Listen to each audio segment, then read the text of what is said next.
देखिए, कक्षा 10 के बोर्ड के एग्जाम में जो हिंदी का पेपर है बहुत मोस्ट इम्पोर्टेंट पेपर है, क्योंकि हिंदी जो है आपका पहले दिन ही रहता है।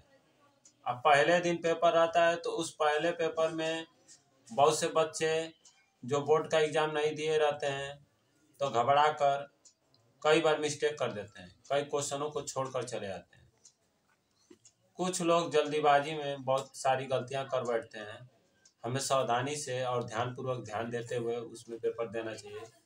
पहले दिन घबराहट नहीं होना चाहिए, शांति से और अपना जो है ठंडे दिमाग से काम लेना चाहिए। उसमें हिंदी के पेपर में जो है आपका संस्कृत, आप जानते हैं कि संस्कृत उसमें आता है हिंदी के पेपर में। तो संस्कृत के पेपर में आपको 4 लाइन का संस्कृत का अनुवाद करने के लिए आता है, ट्रांसलेट करने के लिए। और वो ट्रांसलेट करने के लिए जो आता है हिंदी से संस्कृत में, तो आपको शब्द रूप और धातु रूप का ज्ञान होना बहुत जरूरी है। अच्छा, शब्द रूप से आपको 2 फायदा हो सकते हैं। एक तो शब्द रूप आप तैयार करेंगे तो हिंदी को ट्रांसलेट संस्कृत में जब करेंगे तो आपको कोई दिक्कत नहीं होगा। दूसरी बात, धातु रूप तैयार करने से फायदा यह मिलेगा कि आपको विभक्तियां भी उसमें पूछता है। MSQ ऑब्जेक्टिव क्वेश्चन, बहुविकल्पीय क्वेश्चन। तो जो ऑब्जेक्टिव क्वेश्चन बहुविकल्पीय क्वेश्चन में आपका जो शब्द रूप के तहत विभक्तियां पूछता है कि जैसे पूछ देगा कि फले किस विभक्ति का कौन सा वचन है। तो आप जानते हैं कि फले जो है वह फल शब्द रूप का है।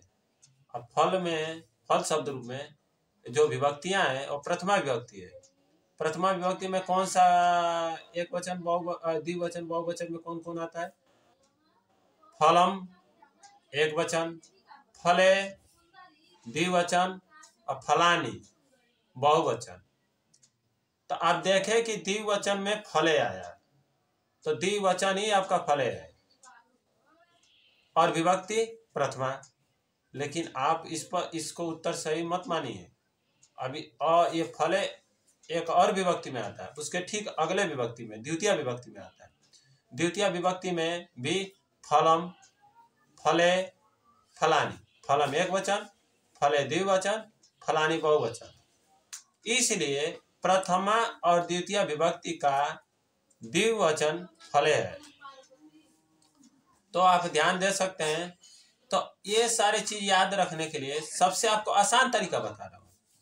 आप राम शब्द का विभक्ति आप याद कर लीजिए और आराम शब्द का विभक्ति आप याद कर लेंगे शब्द रूप, तो ये 8 विभक्तियां याद करने से आपका आसान हो जाएगा। जैसे फल का भी आप इसी पर बना के थोड़ा लिख सकते हैं और याद कर सकते हैं। इसके सहारे आप एक विभक्ति याद रखेंगे, उसके सारे ढेर सारे विभक्तियां आपको याद हो जाएगी।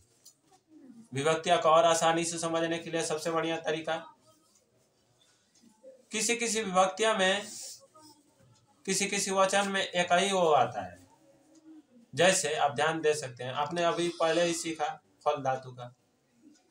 फल का प्रथमा विभक्ति और द्वितीय विभक्ति एक ही लाइन चलता है। फलम, फले, फलानी। फलम, फले, फलानी, ये प्रथमा और द्वितीय विभक्ति है। तृतीय, चतुर्थी और पंचमी विभक्ति में क्या आता है? तृतीय, चतुर्थी और पंचमी विभक्ति में जो आपका एक वचन है, तो तृतीय विभक्ति में क्या आएगा? एक वचन में फलेन आएगा। और चतुर्थी में क्या आएगा? फलाय आएगा। और आपका पंचमी में क्या आएगा? फलात आएगा। इसमें तो तीनों चेंज है ना। लेकिन द्विवचन में क्या आएगा? द्विवचन में आपका एक ही शब्द आता है। तृतीया, चतुर्थी, पंचमी, क्या आएगा? फलाभ्याम, फलाभ्याम, फलाभ्याम आता है। वहीं बहुवचन में क्या आता है? तो बहुवचन में भी आपको दिक्कत नहीं है। बहुवचन में तृतीय विभक्ति के बहुवचन में फलाय आता है। लेकिन वहीं चतुर्थी और पंचमी विभक्ति के बहुवचन में जो आता है वो क्या आता है? फलेव्य और फलेव्य आता है। बहुत आसान है तरीका याद करने का। उसके बाद आप षष्ठी विभक्ति में आ जाइए। षष्ठी विभक्ति में क्या आता है? फलस्य, फलयो, फलाना। याद आप रखें, षष्ठी और सप्तमी विभक्ति में भी आपका द्विवचन एक ही होता है, फलयो, फलयो। लेकिन षष्ठी और सप्तमी विभक्ति में जो एक वचन में आता है, षष्ठी और सप्तमी विभक्ति के एक वचन में जो आता है, षष्ठी विभक्ति के एक वचन में क्या होता है? फलस्य, आधा स य लास्ट में होता है, फलस्य। वही सप्तमी विभक्ति में क्या आता है? फले आता है। लेकिन ठीक अब षष्ठी और सप्तमी विभक्ति के द्विवचन में जाएंगे तो फलयो, फलयो आता है। और षष्ठी विभक्ति में आपका द्विवचन में और सप्तमी विभक्ति के द्विवचन में एक ही शब्द आता है, फलयो, फलयो।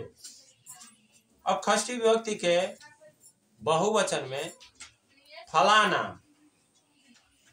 और सप्तमी विभक्ति के बहुवचन में फलेषु। अब ध्यान देना, संबोधन जो आपका है वो क्या है? हे फल, हे फले, और बहुवचन में हे फलानी। तो ये आपका फल का जो है शब्द रूप रहा है। अगर राम शब्द का आप याद कर लेते हैं विभक्तियां, 8 विभक्तियां और वचन, तो आपका काम आसान हो जाएगा। चलो जो ना आगे ले।